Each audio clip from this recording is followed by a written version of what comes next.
Ya, pendengar setia Radio Berita Klasik, selamat pagi. Kembali Anda bersama dengan saya, Dr. Suhento Liau, dalam program Through the Bible. Through the Bible, yang dimana rencananya membahas Alkitab dari Injil Matius hingga Kitab Wahyu. Dan hari ini kita sampai di 2 Korintus pasal 8. 2 Korintus pasal yang ke-8. Dan sebelum istri saya, Lilin, membacanya, kita berdoa terlebih dahulu. Bapa di sorga, mohon kasih karuniamu, pimpinanmu, dan berkatmu agar kami dapat memahami apa yang Engkau inspirasikan kepada Paulus, sehingga kami dapat mengetahui kehendak-Mu dan melaksanakannya, sehingga hidup kami menjadi hidup yang juga menjadi berkat bagi orang lain. Terima kasih Bapa di sorga. Kami berdoa dalam nama Tuhan Yesus Kristus. Amin. Oke, pendengar yang kami kasihi, sekarang silakan membuka 2 Korintus pasal 8. Akan dibacakan oleh Lilin. Silakan. Dari ayat berapa? Dari ayat 1 sampai ayat yang terakhir 24. Demikian firman Tuhan. Saudara-saudara, kami hendak memberitahukan kepada kamu tentang kasih karunia yang dianugerahkan kepada jemaat-jemaat di Makedonia. Selagi dicobai dengan berat dalam berbagai penderitaan, sukacita mereka meluap, dan meskipun mereka sangat miskin, namun mereka kaya dalam kemurahan. Aku bersaksi bahwa mereka telah memberikan menurut kemampuan mereka, bahkan melampaui kemampuan mereka. Dengan kerelaan mereka sendiri meminta dan mendesak kepada kami, supaya mereka juga beroleh kasih karunia untuk mengambil bagian dalam pelayanan kepada orang-orang kudus. Mereka memberikan lebih banyak daripada yang kami harapkan. Mereka memberikan diri mereka pertama-tama kepada Allah, kemudian oleh karena kehendak Allah juga kepada kami. Sebab itu kami mendesak kepada Titus supaya ia mengunjungi kamu dan menyelesaikan pelayanan kasih itu sebagaimana ia telah memulainya.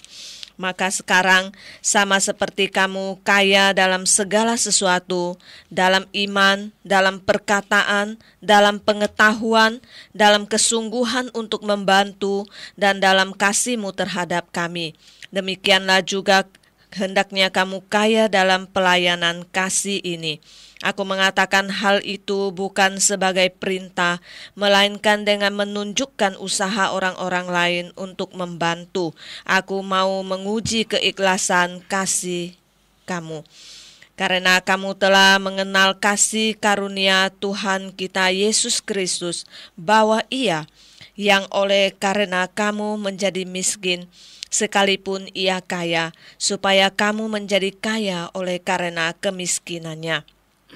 Inilah pendapatku tentang hal itu yang mungkin berfaedah bagimu. Memang sudah sejak tahun yang lalu kamu mulai melaksanakannya dan mengambil keputusan untuk menyelesaikannya juga. Maka sekarang selesaikan jugalah pelaksanaannya itu. Hendaklah pelaksanaannya sepadan dengan kerelaanmu, dan lakukanlah itu dengan apa yang ada padamu. Sebab jika kamu rela untuk memberi, maka pemberianmu akan diterima. Kalau pemberianmu itu berdasarkan apa yang ada padamu, bukan berdasarkan apa yang tidak ada padamu. Sebab kamu dibebani bukanlah supaya orang-orang lain menjadi keringanan, tetapi supaya ada keseimbangan. Maka hendaklah sekarang ini kelebihan kamu mencukupkan kekurangan mereka, agar kelebihan mereka kemudian mencukupkan kekurangan kamu, supaya ada keseimbangan. Seperti ada tertulis, orang yang mengumpulkan banyak tidak kelebihan, dan orang yang mengumpulkan sedikit tidak kekurangan. Syukur kepada Allah yang oleh karena kamu mengaruniakan kesungguhan yang demikian juga dalam hati Titus untuk membantu kamu. Memang ia menyambut anjuran kami, tetapi dalam kesungguhannya yang besar itu, ia dengan sukarela pergi kepada kamu. Bersama-sama dengan dia kami mengutus saudara kita yang terpuji di semua jemaat karena pekerjaannya dalam pemberitaan Injil. Dan bukan itu saja, ia juga telah ditunjuk oleh jemaat-jemaat untuk menemani kami dalam pelayanan kasih ini yang kami lakukan untuk kemuliaan Tuhan dan sebagai bukti kerelaan kami. Sebab kami hendak menghindarkan hal ini, bahwa ada orang yang dapat mencela kami dalam hal pelayanan kasih yang kami lakukan dan yang hasilnya sebesar ini. Karena kami memikirkan yang baik, bukan hanya di hadapan Tuhan, tetapi juga di hadapan manusia. Bersama-sama dengan mereka kami utus seorang lain lagi, yakni saudara kita, yang telah beberapa kali kami uji dan ternyata selalu berusaha untuk membantu. Dan sekarang ia makin berusaha karena besarnya kepercayaannya kepada kamu.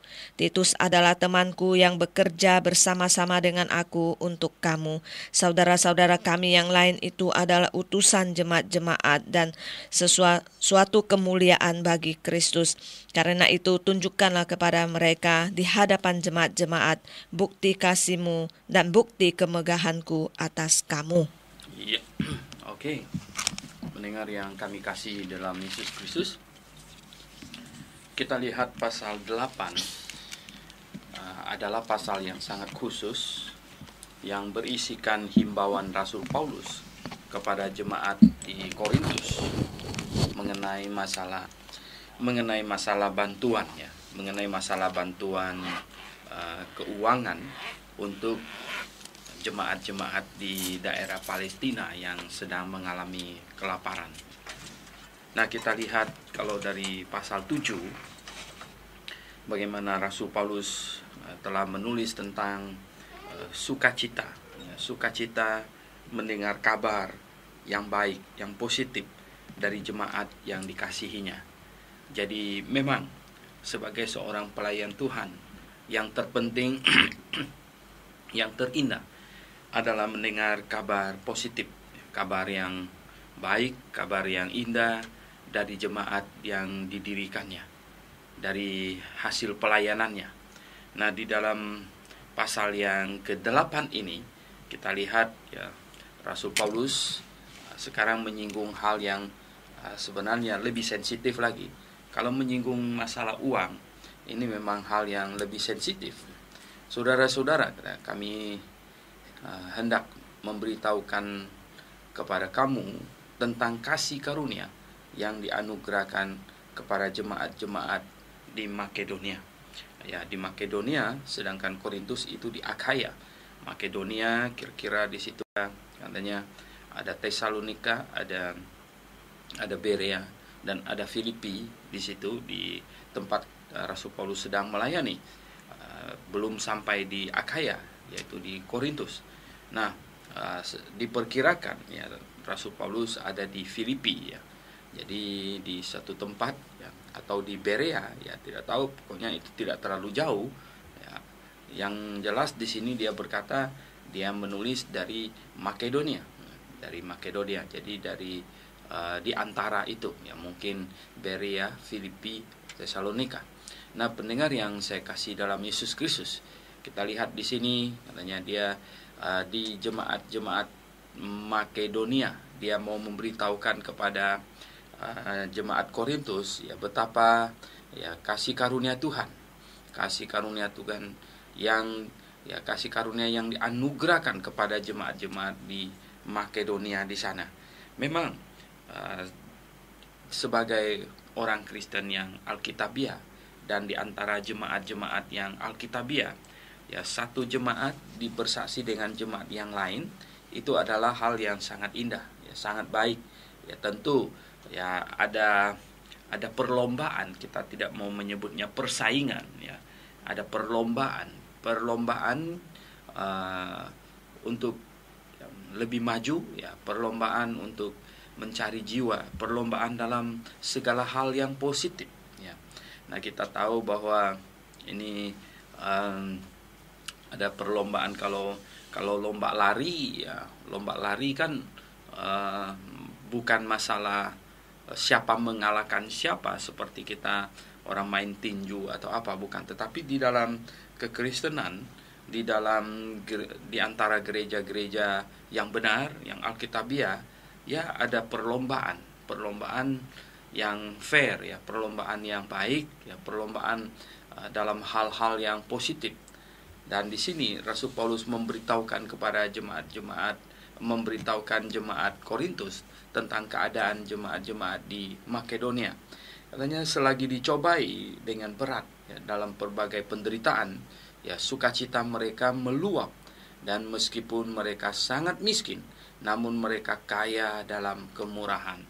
Ya, rupanya jemaat-jemaat di Makedonia itu ya, sekalipun dicobai dengan berat ya dalam berbagai penderitaan, rupanya ya di dalam kesusahan, penderitaan, ternyata ya sukacita mereka meluap ya, ternyata mereka sungguh-sungguh ya bersukacita, meluap sukacita mereka katanya ya.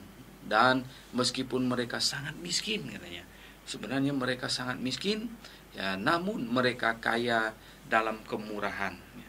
Jadi pendengar yang saya kasih dalam Yesus Kristus, ada pendapat umum yang dimana orang miskin itu ya tidak bisa kasih persembahan yang banyak. Orang miskin itu perlu dikasihani ya. Anggota jemaat yang miskin itu perlu dikasihani gitu. Sebenarnya tidak demikian ya. Di sini Rasul Paulus sudah menulis ya bagaimana jemaat di Makedonia yang miskin ya, tetapi dia kaya dalam kemurahan ya. Ternyata pemberian mereka ya, ternyata persembahan mereka lebih ya, daripada yang kaya.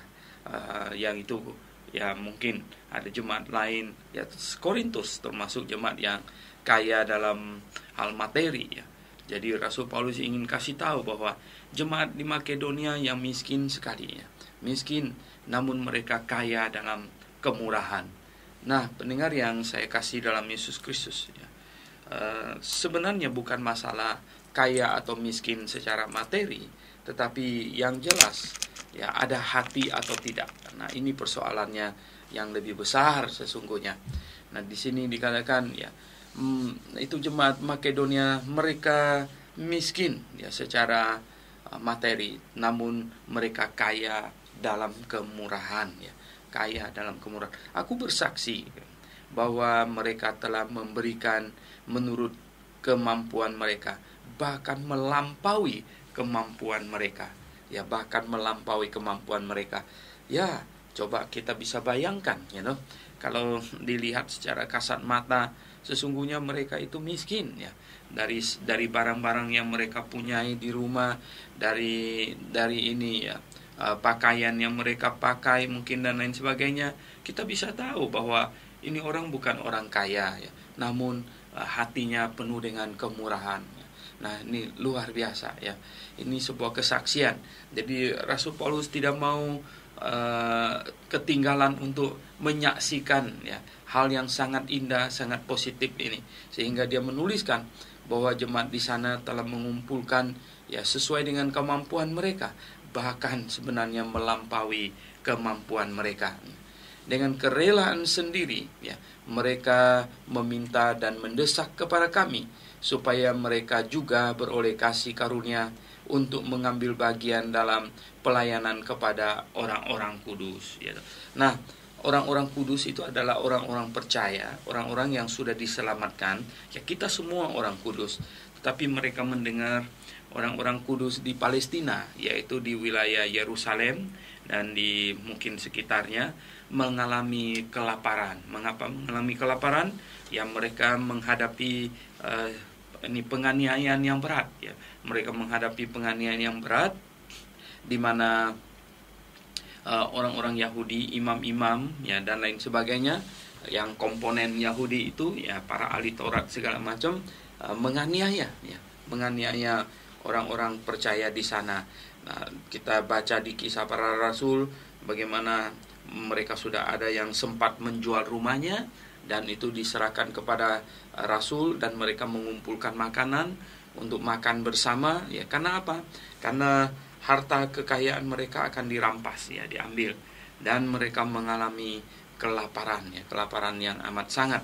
Dan Rasul Paulus, ya, ingin menolong mereka dengan mengumpulkan dana dari wilayah lain, dari, ya, daerah Yunani, dari provinsi Makedonia, Akaya, yang tidak mengalami kelaparan, karena jemaat-jemaat yang di luar Yahudi ini, jemaatnya walaupun ada orang Yahudi juga di dalamnya, tetapi terdiri dari orang non-Yahudi, yaitu Yunani, yang tidak atau mendapatkan efek dari penganiayaan orang Yahudi di daerah Palestina di sana, ya. Sehingga mereka dalam keadaan baik, dan, ya, mereka mendengar bahwa di Yerusalem di sana, ya, setelah apa-apa yang mereka jual itu ternyata sudah selesai, sudah habis dimakan, sementara orang yang menjadi Kristen itu mungkin sulit untuk mendapatkan pekerjaan. Kalau mereka berdagang mungkin, ya, akan diboikot dan tidak dibeli, bahkan dirampas barangnya, maka jemaat di situ akan mengalami kelaparan. Jadi kelaparan bukan karena mereka malas, kelaparan karena situasi penganiayaan yang menyebabkan semua itu. Oleh sebab itulah maka Rasul Paulus ingin mencukupkan mereka, membantu mereka. Dan di sini dikatakan dengan kerelaan sendiri, ya, mereka meminta dan mendesak kepada kami supaya mereka juga, ya, beroleh kasih karunia untuk mengambil bagian dalam pelayanan kudus. Jadi jemaat di Makedonia ternyata mendesak Rasul Paulus supaya ikut ambil bagian. Mereka tidak mau ketinggalan, ya. Nah, inilah, ya, jemaat yang baik, ya, yang terdiri dari anggota-anggota jemaat yang mengasihi Tuhan. Mereka bukannya syukur-syukur, wah, kita nggak usah bantu ini, syukur-syukur gitu, bukan begitu, ya. Tetapi mereka malah berpikir, wah, bagaimana kita bisa tidak ikut ambil bagian?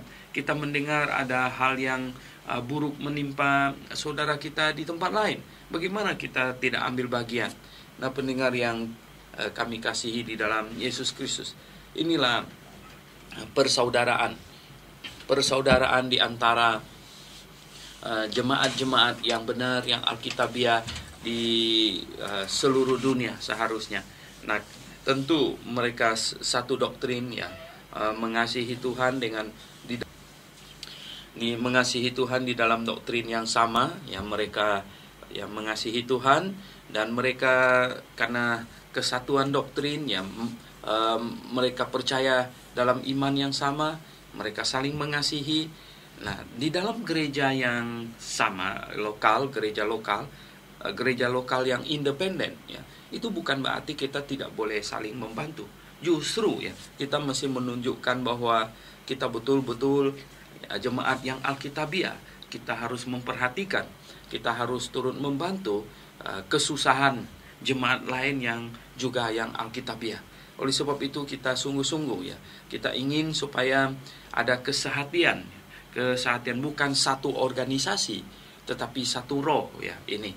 Nah, kalau ada jemaat di Afrika di sana yang sungguh-sungguh berdiri teguh di atas kebenaran firman Tuhan, ya, dia satu iman dengan kita. Satu iman itu artinya satu doktrin, ya. Satu iman itu satu doktrin, karena yang dipercayai itu sama, gitu. Yang dipercayai sama. Apa yang kita percayai di sini dengan apa yang dia percaya di sana itu sama. Ya, bisa jadi Kristen juga, bahkan dekat dengan kita, tetapi apa yang kita percaya dengan apa yang dia percaya berbeda, gitu. Itu bukan satu iman, bukan satu doktrin, gitu. Ya, katakanlah ada jemaat yang lain yang percaya bahwa Yesus itu bukan Allah, ya, dekat dengan kita, itu bukan satu iman. Kita tidak dengan dia satu iman, tetapi satu iman itu artinya kita satu pengajaran, ya, satu doktrin, satu komposisi iman. Nah, jadi pendengar yang saya kasih dalam Yesus Kristus, kita satu iman, satu komposisi iman, satu keyakinan. Misalnya dengan saudara kita yang ada di Amerika di sana, atau di Afrika, atau di Rusia di sana. Nah, Tuhan mau sebenarnya ada saling membantu, ada saling memperhatikan satu dengan yang lain. Jadi kalau ada jemaat yang mengalami kekurangan dan kita tahu dan kita membantu, itu akan sangat menghiburkan, sangat menguatkan ya. Nah, lihat di sini katanya, jemaat di Makedonia mendesak supaya mereka ikut ambil bagian, bukan hanya mendengar saja tetapi ikut ambil bagian. Mereka memberikan lebih banyak daripada yang kami harapkan. Bayangkan, mungkin Rasul Paulus berpikir, aduh jemaatnya miskin ya, jadi tidak berani mengharapkan mereka bisa memberi banyak. Tetapi ternyata mereka memberikan lebih banyak dari yang diharapkan. Mereka memberikan diri mereka. Waduh, mereka sampai memberikan diri mereka ya. Pertama-tama kepada Allah, kemudian karena kehendak Allah juga kepada kami. Jadi sampai mereka sudah memberikan diri mereka. Sungguh indah ya. Nah, sebab itu kami mendesak kepada Titus ya, supaya ia mengunjungi kamu dan menyelesaikan pelayanan kasih itu sebagaimana ia telah memulainya. Jadi Rasul Paulus mendesak Titus supaya mengunjungi Korintus, supaya apa yang Titus sudah umumkan mungkin di Korintus yang sudah memulainya bisa diselesaikan dan bisa dikumpulkan dana dari Korintus yang nanti akan dibawa ke Yerusalem untuk membantu saudara-saudara seiman di sana yang sedang mengalami kelaparan ya. Jadi pendengar yang kami kasih dalam Yesus Kristus, ini persaudaraan di dalam Kristus yang sungguh-sungguh nyata di abad pertama ya, di antara orang-orang yang percaya kepada Tuhan. Mereka satu doktrin, mereka satu iman ya, mereka ya satu hati ya, di dalam penderitaan mereka saling membantu satu dengan yang lain. Nah, seharusnya ini terjadi di antara kita. Jangan sampai ya, orang yang satu iman, satu pengharapan, satu doktrin ya, satu pengajaran ini ya, itu gondok-gondokan ya. Sebenarnya tidak perlu itu. Dan kita perlu ya memeriksa hati kita. Apakah kita sungguh-sungguh mengasihi saudara kita yang lain yang sudah dilahirkan kembali? Barang siapa yang percaya kepada Tuhan, barang siapa yang diselamatkan, yang dilahirkan kembali, kita sama-sama adalah saudara di dalam Tuhan ya. Sebab apa? Setiap orang yang dilahirkan kembali, setiap orang yang sudah diselamatkan, nanti kita akan berkumpul di sorga bersama-sama ya. Bayangkan kalau kita nanti akan berkumpul bersama-sama di sorga, masakan selagi kita di dunia ini kita tidak saling memperhatikan gitu. Nah, pendengar yang saya kasih dalam Tuhan, di sini maka sekarang katanya, sama seperti kamu kaya dalam segala sesuatu. Rasul Paulus menilai bahwa jemaat Korintus kaya dalam segala sesuatu, dalam iman ya, dalam perkataan, dalam pengetahuan, dalam kesungguhan untuk membantu pun sebenarnya jemaat Korintus kaya. Nah, Rasul Paulus melihat bahwa jemaat Korintus kaya dalam segala sesuatu. Mungkin kaya juga dalam materi ya, dan ya dalam kasihmu terhadap kami, kaya di dalam kasih juga. Rasul Paulus memuji jemaat Korintus ya, membuat mereka berbesar hati supaya mereka ya tidak melihat mereka miskin lalu membantu sedikit ya. Orang Kristen kalau kita mau membantu, kita harus melihat di dalam Tuhan kita kaya. Tuhan akan memberikan kita berkat. Nah, barang siapa yang menyalurkan berkat kepada orang lain, dia akan menjadi satu pipa yang air masuk lagi, menjadi danau Galilea, bukan menjadi laut mati gitu ya. Danau Galilea menerima air dari dataran tinggi Golan ya, dari Libanon ya, dari Syria di sana ya, itu yang dataran tinggi menerima air dari sana dan kemudian dibagikan, diturunkan ya, dan mengalir sampai ke laut mati. Nah, laut mati ini terima air dan tidak pernah bagi kemana-mana.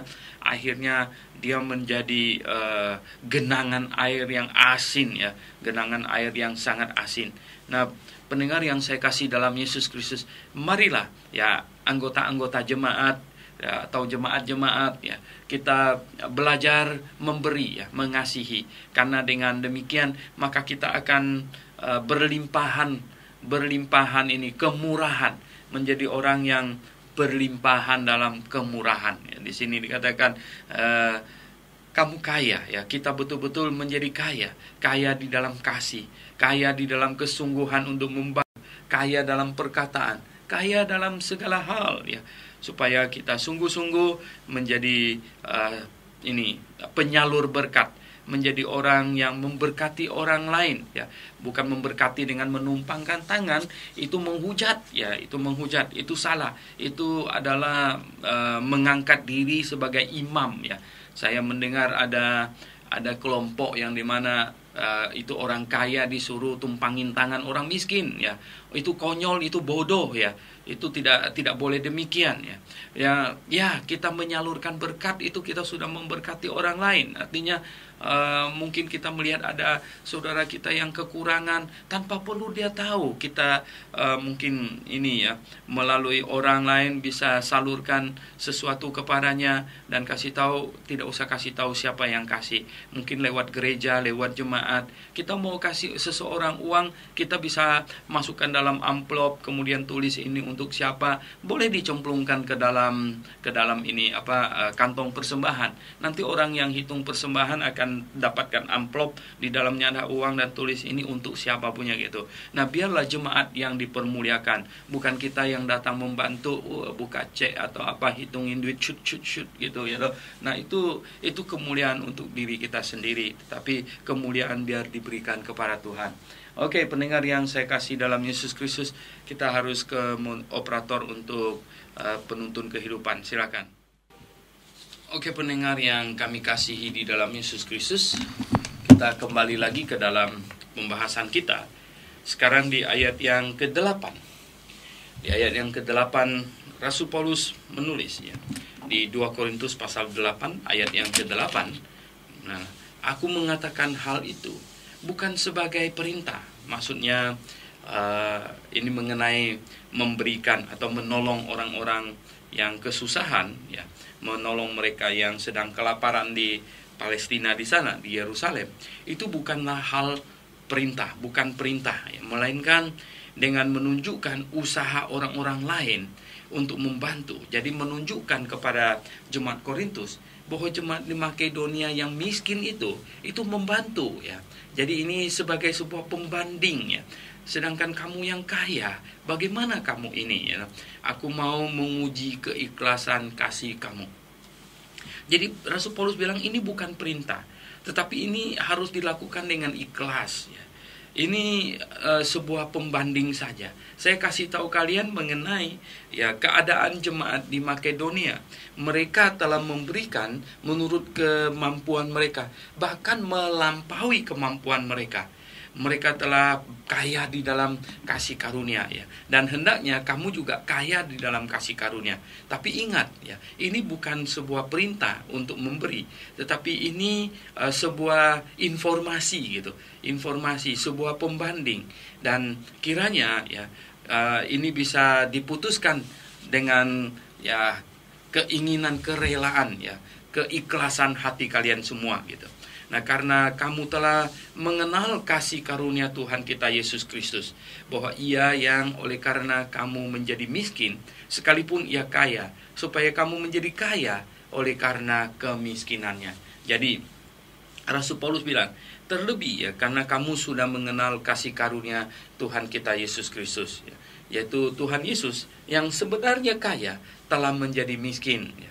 Menjadi miskin, bahkan, ya, menderita, supaya kita menjadi kaya, supaya kita menjadi orang yang diberkati, ya, supaya kita memperoleh kemurahan Allah, supaya kita ada di dalam lingkup kasih karunia Allah. Itu semuanya dilakukan oleh Yesus Kristus dengan penuh pengorbanan.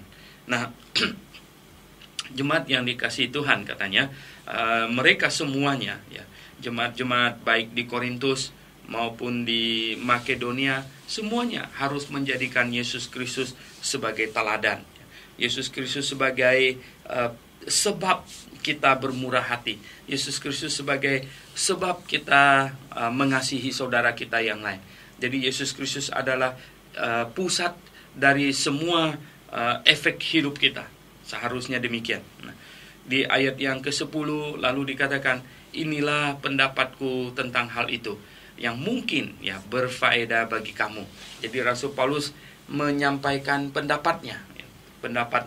Dia berkata begini ya, memang sudah sejak tahun yang lalu kamu mulai melaksanakannya dan mengambil keputusan untuk menyelesaikannya juga. Nah, memang ya, jadi Rasul Paulus bilang bahwa mereka telah melaksanakannya sejak tahun yang lalu, yaitu mereka mengumpulkan uang ya. Setiap kali ada kebaktian mereka mungkin ada mengumpulkan dana ya, mengumpulkan ya, di sini ya. Jadi berkumpul katanya waktu mereka memecah-mecahkan roti. Jadi mereka berkumpul ya, mereka memberikan persembahan yang khusus untuk membantu orang ya, membantu orang yang miskin ya. Jadi ini khusus persembahan untuk diakonia, berarti untuk pelayanan. Jadi ini bukan persembahan yang untuk ya pekerjaan pelayanan Tuhan, untuk ini kehidupan atau untuk ini kelancaran jemaat setempat, tetapi ini adalah untuk membantu orangnya. Jadi di dalam pengumpulan dana di dalam gereja itu tentu ada banyak jenis ya. Nah, kalau ada jemaat yang susah, kalau ada jemaat yang kesusahan, maka kita kumpulkan persembahan khusus untuk jemaat yang mungkin ya sedang menderita sakit di rumah sakit dan dia tidak ada dana dan lain sebagainya. Nah, di dalam melaksanakan jemaat yang alkitabiah, ya, menjalankan jemaat yang benar, yang alkitabiah, itu jemaat yang datang ke gereja tidak boleh mengharapkan ya sesuatu yang bersifat materi dari gereja ini, dari jemaat semuanya. Jadi jangan ada orang yang datang dengan harap akan dapat kumpul duit untuk dia dan lain sebagainya. Tidak, yang mestinya tidak ada yang demikian. Dan juga tidak boleh ada orang yang pinjam kas gereja dan lain sebagainya, lalu sakit lalu pinjam kas gereja. Tidak boleh demikian ya. Sebab apa? Kalau berbuat demikian, kalau pemimpin gereja tidak berhati-hati, maka gereja akan mengalami kesulitan. Gereja akan mengalami kesulitan dan bahkan nanti ujung-ujungnya gereja itu akan hancur. Jadi Anda bisa bayangkan misalnya kalau satu jemaat sakit, ya lalu dia tidak ada uang, lalu kita pakai uang kas gereja lalu bayar rumah sakit. Nah, besok-besok ada lagi jemaat yang lain yang sakit juga, dia juga kepingin pakai kas gereja gitu. Apa nanti gereja ini bukan berubah menjadi asuransi kesehatan gitu? Nah, lalu orang bertanya, kalau gitu di manakah kasih persaudaraan kita? Oke. Nah, begini. Jadi kalau kas gereja itu adalah untuk pekerjaan Tuhan ya, untuk membiayai ini pelayanan, untuk membiayai gereja, dan juga ya tentu di dalamnya termasuk orang-orang yang melayani secara full time. Nah, kalau ada anggota jemaat yang sakit dan dia betul-betul tidak ada uang dan dia memerlukan bantuan jemaat, itu bisa diumumkan kepada jemaat ya. Ada saudara kita yang sakit dan sekarang sedang masuk rumah sakit, dia tidak ada uang ya. Nah, kita jalankan persembahan untuk dia. Anak ini jelas. Jadi persembahan ini dijalankan untuk dia gitu. Jadi tidak boleh ambil dari uang kas gereja. Karena sekali ambil uang kas dari gereja, nah maka seterusnya nanti tidak bisa direm lagi. Dan bahkan ini ujung-ujungnya akan jadi kacau. Nanti kalau ada yang dipinjamin, ada yang tidak dipinjamin, yang tidak dipinjamin gak mau datang kebaktian lagi, nanti ini jadi masalah besar lagi nanti ini. Ya, jadi masalah besar. Jadi pendengar yang saya kasih dalam Yesus Kristus, mari kita berpikir ya, penuh hikmat di dalam mengurus di dalam ini memimpin jemaatnya. Sehingga kita perlu tahu bahwa apa yang perlu boleh dilaksanakan dengan uang kas gereja. Nah, tetapi kalau hamba Tuhan yang sakit ya, full timer ya. Jadi uang yang dipersembahkan ke dalam kas gereja itu dipakai untuk menjalankan gereja itu. Yang menjalankan gereja itu termasuk ya semua pekerja ya full timernya itu ya. Tetapi kalau anggota jemaat ya, kalau mereka ada kesusahan, nah bisa dibuat misalnya list ya, diedarkan selembar kertas, siapa mau bantu berapa, siapa mau bantu berapa. Misalnya kebutuhan dananya cukup besar gitu ya. Jadi pendengar yang saya kasih dalam Yesus Kristus, kita tidak mau ya gereja menjadi tempat orang mengharapkan materi. Jangan sampai ya. Sebab apa? Kalau demikian maka nanti orang-orang malas akan datang ke gereja dengan motivasi yang salah. Mereka pemalas datang ke gereja, ya saya nggak usah kerja kan nanti akan dapat bantuan ya. Itu akan jadi masalah besar. Dan pasti ya, orang-orang yang rajin, orang-orang yang punya uang, mereka akan tinggalkan gereja. Mereka tinggalkan gereja. Mengapa? Ya bagaimana saya jadi beban terus di situ sementara ada orang malas yang jadi benalu di gereja misalnya. Itu tidak bisa begitu ya. Oleh sebab itu gereja harus diurus dengan baik ya. Nah, kita lihat di sini Rasul Paulus dia bilang ini pendapatku tentang ya hal ini, yaitu supaya kamu ada dapat faedah ya di sana, yaitu supaya kamu mulai melaksanakan mengambil keputusan ini tahun yang lalu kalian. Jadi mereka mengumpulkan dana khusus untuk diakonia. Nah, maka sekarang katanya selesaikan jugalah pelaksanaannya itu ya. Hendaklah pelaksanaannya sepadan ya, dengan kerelaan hatimu, dan lakukanlah itu dengan apa yang ada padamu. Jadi kita harus memberikan dengan apa yang ada pada kita ya. Jangan memberikan apa yang tidak ada pada kita ya. Jangan ini ya. Jangan sampai mencuri tentu ya. Jangan sampai kita memberikan sesuatu yang bukan milik kita, dan juga jangan sampai kita memberikan ini sampai kita berhutang ya. Itu juga tidak baik gitu. Tetapi berikanlah dengan apa yang ada padamu gitu ya. Nah, sebab jika kamu rela untuk memberi, maka pemberianmu akan diterima. Kalau pemberianmu itu ya berdasarkan apa yang ada padamu, bukan berdasarkan apa yang tidak ada padamu. Jadi ya bukan berdasarkan apa yang tidak ada pada kita ya, sampai berhutang ya, pinjam saya uang dulu, saya mau kasih persembahan. Enggak usah, kalau tidak ada uang ya tidak usah kasih persembahan. Daripada mesti pinjam uang orang lain untuk kasih persembahan, berikan berdasarkan apa yang ada padamu, bukan berdasarkan apa yang tidak ada padamu ya. Nah, jemaat orang Kristen yang benar, yang alkitabiah, mesti memiliki sikap hidup yang sangat baik ya. Nomor satu, tentu harus sangat rajin ya, supaya kita bisa memberikan dari hasil usaha kita, bukan memberikan dari hasil minta juga dan dikasih sama orang. Nah, ini bagaimana ya? Jadi kita harus rajin supaya kita bisa memberi dari hasil usaha kita. Kita bisa bersuka cita karena kita ikut ambil bagian, karena kita memberi karena kita dari hasil kerja kita ini. Jadi ya pendengar yang saya kasih dalam Yesus Kristus, orang Kristen harus rajin ya, rajin bekerja. Saya selalu berkata bahwa yang sebagai suami, yang sebagai laki-laki, Anda bertanggung jawab ya. Anda harus rajin, harus betul-betul berusaha ya untuk mencukupkan keluargamu ya. Bekerjalah ya serajin mungkin ya, serajin mungkin. Dan yang menjadi ibu-ibu rumah tangga harus diurus dengan sebaik mungkin ya, sebaik mungkin. Rumahnya mesti rapi ya, rapi. Supaya apa? Supaya anggota rumah tangganya itu enak gitu ya. Di rumah itu sweetnya orang barat bilang home sweet home gitu, yang jadi enak sekali di rumah ya. Jadi rumah terurus dengan baik ya, tidak berantakan gitu. Nah, ini orang Kristen harus mempunyai sikap hidup yang baik. Dan orang Kristen juga harus menabung, saya katakan. Biar sedikit menabunglah. Mengapa? Karena ya kita tidak tahu kesusahan kapan bisa datang.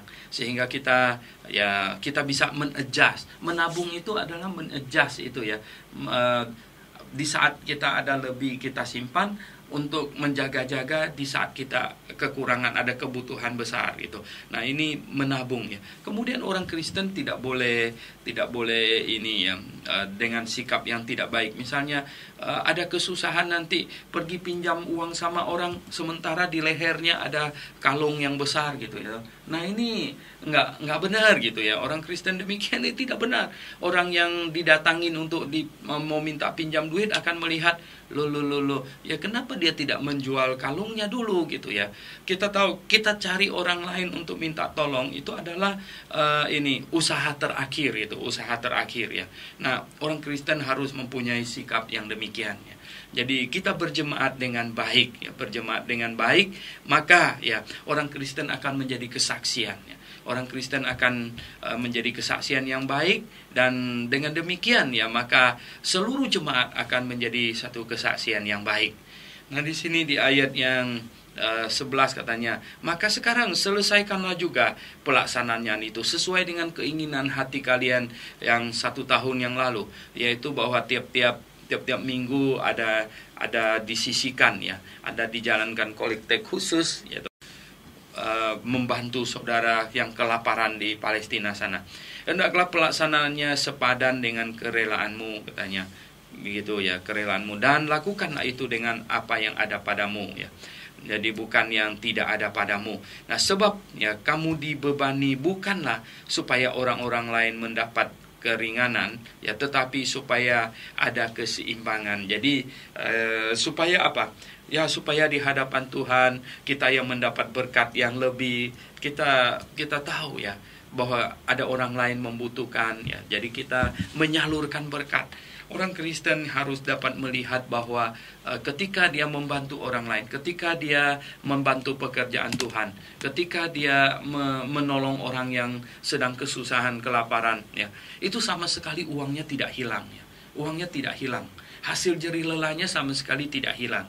Tetapi dia mentransfer ya, dia mentransfer kekayaannya di bumi ke sorga ya. Jadi ini supaya ada keseimbangan. Maka hendaklah sekarang ini kelebihan kamu mencukupkan kekurangan mereka ya, agar kelebihan mereka kemudian mencukupkan kekurangan kamu, supaya ada keseimbangan. Nah, terlebih Rasul Paulus pernah menguraikan hal ini bahwa ya orang-orang Yahudi yang di Palestina di sana yang sedang kelaparan ya, kekayaan kerohanian mereka, Yesus Kristus juru selamat yang kita percayai, yang telah menyelamatkan kita, adalah keturunan dari Yahudi. Jadi kekayaan rohani mereka telah menjadi berkat bagi kita. Betapa katanya kita pun memberkati mereka secara materi, sehingga terjadilah keseimbangan. Nah, sekarang kita tahu bahwa hal ini harus terjadi demikian. Di Galatia Rasul Paulus memberikan sesuatu yang lebih indah lagi, yaitu di Galatia pasal 6 ayat 6. Dan baiklah dia yang menerima pengajaran dalam firman, membagi segala sesuatu yang ada padanya dengan orang yang memberikan pengajaran itu. Nah, perhatikan ya, yang menerima pengajaran firman, membagi segala sesuatu yang ada padanya dengan orang yang memberikan pengajaran itu. Jadi begini, ada orang yang mempersembahkan hidupnya melayani Tuhan secara full time, jadi dia tidak bekerja untuk mendapatkan uang gitu, dia melayani Tuhan secara full time, maka orang yang demikian layak menerima, dia pantas ya dibagikan kepadanya harta materi, karena dia membagikan harta rohani, dia mengajarkan pengajaran rohani, dia pantas, dia patut menerima balasan harta ya materi yang dipunyai dari orang-orang yang diajarnya itu. Ini supaya terjadi keseimbangan katanya. Hendaklah sekarang ini kelebihan kamu mencukupkan kekurangan mereka, agar kelebihan mereka kemudian mencukupkan kekurangan kamu, supaya ada keseimbangan, supaya seperti ada tertulis ya. Ada tertulis di sini katanya ini ya. Ini mengenai ini manah itu diturunkannya. Orang yang mengumpulkan banyak tidak kelebihan, dan orang yang mengumpulkan sedikit tidak kekurangan ya. Nah, di ayat yang ke-16 sampai dengan ayat yang ke-24, yaitu mengenai ya Titus diutus untuk mungkin membawa surat ini ya. Syukur kepada Allah yang oleh karena kamu ya mengaruniakan kesungguhan yang demikian juga dalam hati Titus untuk membantu kamu ya. Jadi Titus pergi ke Korintus ya, dan membawa pulang kabar, dan sekarang Titus akan diutus lagi untuk membawa surat ini. Jadi ada kesungguhan hati di dalam Titus ya. Di sini katakan syukur kepada Allah oleh karena kamu mengaruniakan oleh karena kamu mengaruniakan kesungguhan yang demikian juga dalam hati Titus untuk membantu kamu. Jadi ada orang seperti Titus yang sungguh hati diperlukan, di mana-mana diperlukan orang yang sungguh hati, orang yang tidak sungguh, yang tidak bertanggung jawab, yang kalau senang melayani, nggak senang dia nggak melayani. Orang macam demikian itu akan menyebabkan banyak hal yang buruk, yang negatif. Tetapi Tuhan membutuhkan orang yang sungguh, orang yang betul-betul hatinya terbeban. Jadi bukan hanya melayani di saat senang, tetapi dalam segala keadaan, dalam segala keadaan tidak mundur. Jadi ada orang yang sungguh hati seperti Titus. Memang ia menyambut anjuran kami, tetapi dalam kesungguhannya yang besar itu, ia dengan sukarela pergi kepada kamu. Jadi Titus merasa terbeban untuk pergi ke Korintus dan untuk supaya sampai di sana mengajar mereka dan menasehati mereka supaya mereka menjadi jemaat yang baik, supaya mereka menjadi jemaat yang penuh dengan kesaksian, supaya mereka juga ikut ambil bagian di dalam penderitaan orang-orang kudus, anak-anak Tuhan di tempat lain yang sedang mengalami penganiayaan.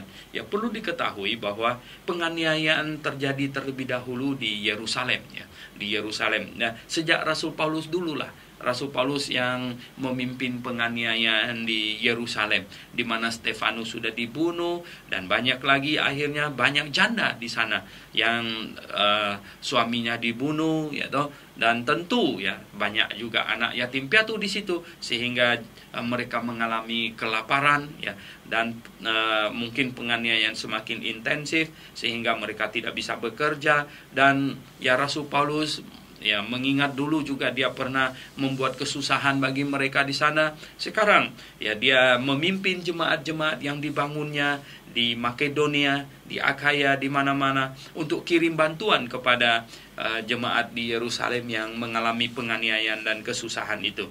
Nah, di sini bersama-sama dengan dia, kami mengutus saudara kita yang terpuji di semua jemaat karena pekerjaannya dan pemberitaan Injil. Nah, ini tidak disebutkan siapa, tetapi ini adalah utusan jemaat yang pergi bersama-sama dengan Titus ke Korintus di sana. Dan bukan itu saja, ia juga telah ditunjuk oleh jemaat-jemaat untuk menemani kami dalam pelayanan kasih ini yang kami lakukan untuk kemuliaan Tuhan dan sebagai bukti kerelaan kami. Waktu itu mengumpulkan sumbangan, itu perlu cukup banyak orang. Mengingat uang pada waktu itu bukan uang kertas, tapi uangnya uang perak, uang koin gitu. Anda bisa bayangkan kalau hari ini kalau koin dikumpulkan satu kantong gede gitu itu beratnya bukan main itu beratnya bukan main. Mesti ada orang yang memikulnya Dan kalau sekarang sih nggak usah banyak orang pergi, Titus saja. Karena apa? Ditransfer.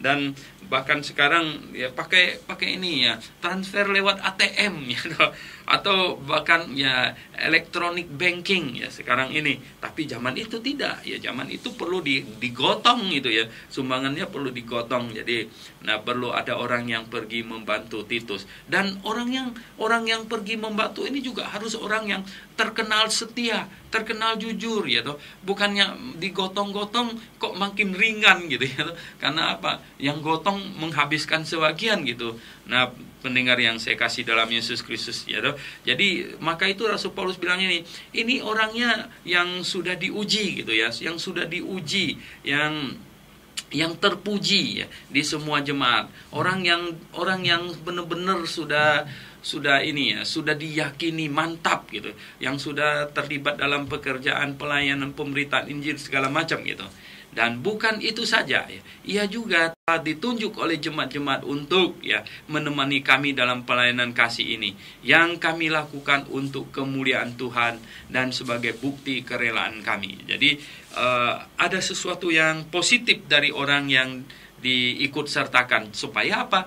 Orang Korintus jangan mencurigai, jangan menaruh syakwa sangka gitu ya, perasaan yang buruk. Nanti uang yang kami sumbang ini kira-kira nyampe nggak ini ya? Jangan-jangan ini ya tercecer di jalan gitu. Ini yang membawanya nggak beres gitu ya. Jangan sampai demikian tentu ya. Nah, katanya ini di ayat 20, sebab kami hendak menghindarkan hal ini ya, bahwa ada orang yang dapat mencela kami dalam hal pelayanan kasih yang kami lakukan dan yang hasilnya sebesar ini ya. Jadi Rasul Paulus ingin menghindarkan segala hal yang negatif, katanya segala macam celah harus dihindarkan. Ya betul ya. Jangan sampai mempunyai niat yang baik tetapi nanti terdapat celah dan ujungnya tidak bagus gitu. Karena kami memikirkan yang baik ya, bukan hal hanya di hadapan Tuhan tetapi juga di hadapan manusia. Betul ya, banyak orang bilang kita cuma di hadapan Tuhan. Nah, di hadapan Tuhan dan di hadapan manusia dua-duanya mesti baik ya, dua-duanya mesti baik. Yaitu ya di hadapan Tuhan kita jujur, di hadapan manusia juga bisa dipercaya. Mesti begitu ya. Nah, bersama-sama dengan mereka kami utus, katanya. Kami utus seorang lain lagi ya, yakni saudara kita yang juga nggak disebutkan namanya, yang telah beberapa kali kami uji dan ternyata selalu berusaha untuk membantu. Pokoknya setiap orang yang terlibat di dalam pelayanan diuji ya. Dan sekarang ia makin berusaha karena besarnya kepercayaannya kepada kamu. Ya, jadi ini orang-orang semua orang-orang yang sudah teruji baik ya, jujur mereka, dan mereka rela membantu. Mereka adalah orang-orang yang sungguh-sungguh ya di dalam iman. Nah, Titus adalah temanku yang bekerja bersama-sama dengan aku. Oke, Titus sudah mereka kerja ya, sudah mereka ketahui, sudah mereka kenal. Dia orang yang bekerja dengan serius ya. Saudara-saudara kami yang lain itu adalah utusan jemaat-jemaat dan suatu kemuliaan bagi Kristus. Jadi Titus sudah kamu kenal ya. Titus ini tentu sudah dipercayai. Kalian boleh serahkan persembahan kepadanya. Ya pasti aman punya kalau di tangan dia. Dan sedangkan saudara-saudara yang lain, itu jangan dianggap remeh. Dia utusan jemaat, ya utusan jemaat. Jadi nama baik jemaat dipertaruhkan oleh mereka. Dan katanya semua itu adalah untuk kemuliaan bagi Kristus. Karena itu ya tunjukkanlah kepada mereka di hadapan jemaat-jemaat bukti kasihmu dan bukti kemegahan atas kamu, kemegahanku atas kamu. Jadi supaya ya gembala di Korintus itu ya menunjukkan ya bahwa mereka ini orang yang bisa dipercaya. Dan kita kumpulkan dana untuk membantu saudara di Palestina, di Yerusalem yang sedang kelaparan. Dan orang-orang yang diutus datang ini adalah orang-orang yang bisa dipercaya. Nah, ini bisa difahami dengan baik. Jadi pendengar yang saya kasih dalam Yesus Kristus, dari pasal ini kita dapatkan pelajaran ya, bahwa saling membantu di antara satu jemaat dengan jemaat yang lain yang mengalami kesusahan, itu adalah hal yang sangat indah, menunjukkan bahwa kita sekalipun jarak memisahkan kita dan bahkan warna kulit memisahkan kita, tetapi kalau kita satu iman, satu doktrin, ya satu pengajaran, kita sama-sama sudah dilahirkan kembali, maka kita sesungguhnya adalah saudara, sehingga ada terjadi saling membantu, saling memperhatikan yang baik. Itu sesuatu yang sangat indah. Oke, mari kita berdoa. Bapa di sorga, kami mengucap syukur di mana jemaat pada abad pertama, baik di Makedonia, Akhaya, mereka diajar untuk mengasihi jemaat di tempat lain yang mengalami kekurangan. Tuhan, ini adalah hal yang baik. Biarlah kami juga bisa belajar mengasihi orang, terlibat di dalam pemberitaan Injil, ikut ambil bagian Tuhan di dalam tugas yang Kau bebankan untuk memberitakan Injil. Tuhan pimpin, Tuhan tolong dan berkati apa yang ada di dalam hati kami, keinginan hati kami. Kami berdoa dalam nama Tuhan Yesus Kristus. Amin.